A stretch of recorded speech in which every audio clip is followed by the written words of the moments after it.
Hello everybody, Maven here, and I might be a Warlock main now, and I know that's one of the most clickbaity fake things you can say for a PvP video, but I swear I'm not kidding. I've been playing Warlock the entire past week and I have no desire to stop. And yes, I know I recently did a PvP Prismatic Titan build video where I ranted and raved about that build saying it's insane and I might be a Titan main now. That build was wild and I didn't think it could be topped, but boy was I wrong. So I decided to continue this trend of not playing Hunter. As most of you know, I am a Hunter main in both PvE and PvP, and I have been for the past 4 years. And if I ever dared to step foot in Crucible on a Warlock or a Titan, I would fail miserably and instantly go back to Hunter. So why am I here on Warlock today? Well, I was watching Gernader Jake's $4,000 Trials content creator tournament, and in that tournament there was a player called Terror. And I've never heard about them at all before this tournament. And out of all the participants in this tournament, Terror was the one I was rooting for because I really enjoyed their playstyle. It felt like 95% of people in Gernader Jake's 2 tournaments were on either Prismatic Hunter for the most part, or Solar Warlock or Prismatic Titan, and it just got bland and boring. But then along comes Terror on Prismatic Warlock, and he was stomping top level players with none other than Electro Slide, the Lightning Surge. And I love that ability, and I used to use it back when you could use a Waveframe GL and combo it into the Electro Slide, but Bungie nerfed that, and ever since I haven't used it. I've been meaning to try it again, so I did my best to mimic Terror's build to try it out, and I'm so glad I did. I have been maining this build in Iron Banner all week, and not once did I have the urge to go back on Hunter. As a matter of fact, I was slaying lobbies harder than my average good days on Hunter with this Warlock build. And this build got me the closest I've ever been to achieving a 7th column. Not once or twice, but like 3 or 4 times in like multiple games back to back. And you'll see that happen in the background gameplay. I know I got at least a couple quintuple kills, but the rest of the kills were just spaced a little bit too far apart, unfortunately. I was seriously just inches away from multiple 7th columns, and if you're new to Destiny and don't know what that means, it's just a 7-player multi-kill. So you get a double kill by getting 2 rapid kills, triple kill, 3 rapid kills, so on and so forth, all the way up to 7 rapid kills. That's a 7th column. And I have never come remotely close to doing that on Hunter because I don't play Goldie and I don't play momentum control. So when I said this build might make me into a Warlock main, I meant it. Now, normally at the end of my PvP build videos, I like to show the end screens of our Crucible games we had in the background gameplay, just to show how we did with the build. But this time I wanted to switch it up for a second and show the end screens here at the start of the video, just to emphasize on how monstrous this build is. And keep in mind, all these end screens are coming from a 2-hour play session from last night. So it's not like I recorded for a whole week and just grabbed my best games. No, all these games were literally from a single 2-hour play session. All these games were pretty much done back to back, and that just goes to show the sheer consistency of this build. And that 28 kill game right there was a mercy actually at 110 points. As you can see, there was still 40 to go, so that would have easily been about a 38 kill game. And then there you can see we dropped a 42 bomb, which is ridiculously hard to do in a game mode like Eruption, the game mode where if you go on a 5 kill streak, the entire enemy team has wall hacks on you, and it's basically a 6v1. And if you go on a 5 kill streak, you're on a timer that will automatically kill you. So getting good kill counts and combat efficiencies are exponentially harder in this game mode compared to things like Control or Clash. And if it was Control or Clash, these probably all would have been around 40 to 50 kill games. And also remember that Iron Banner has skill-based matchmaking, so the odds are heavily against me, but despite all that, this build is so insane that I was able to stomp all these lobbies no problem. And just this weekend of playing this build, I was able to go on several 12, 13, and 14 kill streaks, and you will even see that in the background gameplay. And once again, the enemy team has wall hacks on you once you're on a 5 kill streak, so it's insanely hard to go on streaks like that. And getting a wee round out of medals in this mode, which is a 20 kill streak by the way, is extremely hard and borderline impossible to do, and only a few people have done it. Yeah, this build is able to come really close to getting that several times. So anyways, let me break down the build real quick. So it's not exactly the same thing as Terror's build.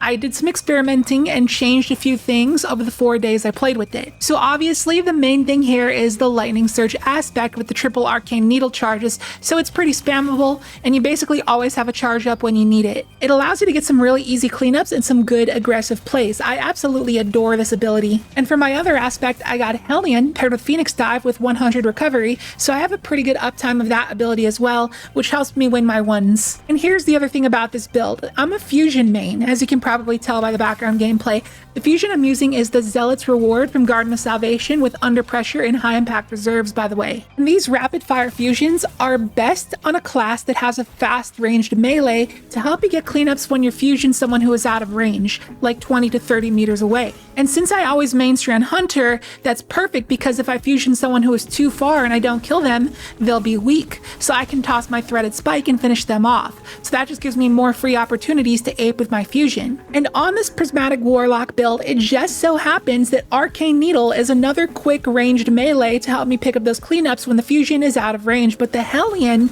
can do the same thing as well. And I even had a moment on Radiant Cliffs that you might see in the background gameplay where that very thing happened.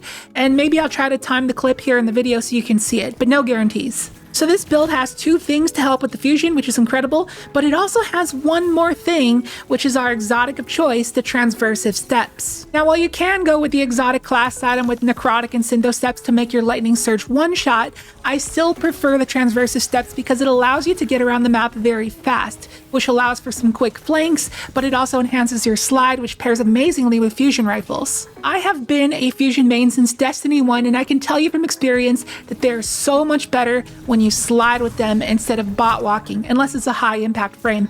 9 times out of 10 when I get a fusion kill, it's out of a slide. So this build is catering to my love of fusions in 3 different ways. And the other reason that I love Hunter is because the dodge is like a get out of jail free card. I can't live without it. It really helps me survive in some stupid situations. And that's something that this Warlock build has as well, because you can use your Lightning Surge like a dodge to escape, because it's essentially like a Mask of Bacchus dodge, just with an attack at the tip of it. And you might have seen me use it as a dodge a few times in the background gameplay, but we also have our heals as get out of jail free cards, like our Phoenix Dive and our Healing Grenade. And in the gameplay, you see me using those heals after a lot of my kills, so I can keep going on streaks. Though I did experiment with other nades such as the Cold Snap, but it felt like it whiffed more often than not. And I did try Threadling Grenades, which are what Terror uses, but ultimately Healing Grenades just felt like the best because as a Hunter main, I gotta have my get out of jail free cards to feel comfortable. Now here are our fragments. We got Sacrifice, Devotion, Honor, Courage, and Protection, which are all there literally just for the stat boosts. Then we got Blessing to proc health regen on melee kills, which is obviously good with Lightning Surge. And for our mod setup, it's just a very standard vanilla PvP mod setup with targeting, in-flight compensator, loader, and unflinching, with absolution, recuperation, and invigoration on the boots. Now I do have impact induction and focusing strike on the gloves for ability energy, but I can see messing around with the heavy-handed setup sometime. Stat-wise, I went for tier 7 resilience so I can survive 2 head and 1 body from a 120 RPM hand cannon without precision instrument, and I opted for triple hundreds in recovery, discipline, and strength for maximum ability spam while maintaining that tier 3 intellect soft cap. And we already went over my special of choice, which is the Zealot's Reward, and my primary choice is the Kvastav, because this thing is still broken despite the nerfs. Can't believe not many people are using it anymore. Even though it's technically not as good as a legendary auto with actual perks, it still feels the best for some weird reason. It just hits different. It's perfectly stable and just feels easier to hit your shots with. There's just something about it that's kind of juiced. It's got that secret sauce and I don't know what it is, and that's basically it for the build. I absolutely love this build. It checks pretty much all the boxes for me. I'm an ape, I'm a very, very aggressive player, and I am not passive at all, and this build allows me to push to my heart's content. Now that Prismatic Titan PvP build I did last week was incredible at pushing, not gonna lie. That build rocks at just holding W and assuring you're gonna get a kill or 3. But what it lacks is that get out of jail free card. This Warlock build isn't as aggressive as that Titan build, it's more of a strategic ape build. You gotta find the right moments to push with that Lightning Surge, but once you get the knack of it, it's incredibly cheesy and destructive. You slide in and get a free kill or double kill, you proc Blessing, get your health back, or you just Phoenix Dive and throw a Healing Nade and you just keep it rolling and you don't stop. You just keep moving, and that's what I love to do because I hate being passive. When you are a passive player, that just gives the opponent more time to figure out where you are and make a play on you. I like to be the one to push the passive players and catch them off guard, and that's how I'm able to steamroll these lobbies. You gotta be able to identify when potential enemy players are distracted, you know, like laning with the scout or a pulse, and the burst glide spamming with transversive steps just allows me to zoom through these maps and get quick flanks, and it feels so amazing. And the transversive's extended slide spam helps me to keep off the radar as I approach for my flanks. Movement is everything to me as a PvP player. I like to go fast, that's just my playstyle. And that's why I main strand Hunter, because I can start off every Trials round by grappling so I can get center map control. So I'm excited to test out this build speed in Trials this week. I know it's going to be an amazing build for momentum. If your team ever gets someone weak or even just half shields, you can just electro slide them for a free kill. I can already see it in my head. It's going to be disgusting. Now, if you're a regular viewer of my videos, you know that I would say if you're a Warlock main, you should definitely give this build a try. But this time I'm going to take it a step further and say if you're a PvP player in general, I don't care if you're a Warlock main, you should give this build a try, especially in 6v6 at the very least. After making these Titan and Warlock builds, this is definitely the longest period that I haven't played on Hunter. And you know what?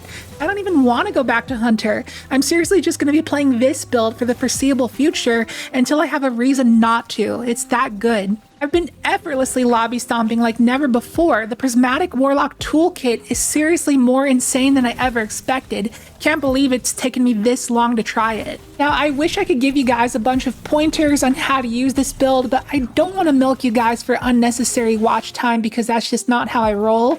Even though it kind of feels like I milked a bit just hyping up this build, but we're gonna have to wrap it up here. So as always, I'll leave a dim loadout link to the build down below in the description and also the pinned comment if you would like to give it a try. And if you got any buddies who are Warlock mains, I'd appreciate if you share the video with them. I'm sure they'd find it enjoyable. And if you enjoyed the video, I'd appreciate if you drop a like and let me know what you think about the build down below in the comments, because interacting with the video in multiple ways like that really helps out the algorithm and lets YouTube know that you're interested in the content. And if you are new here, please consider subscribing. Would love to have you here. And with that, I will catch you in the next video. See you later.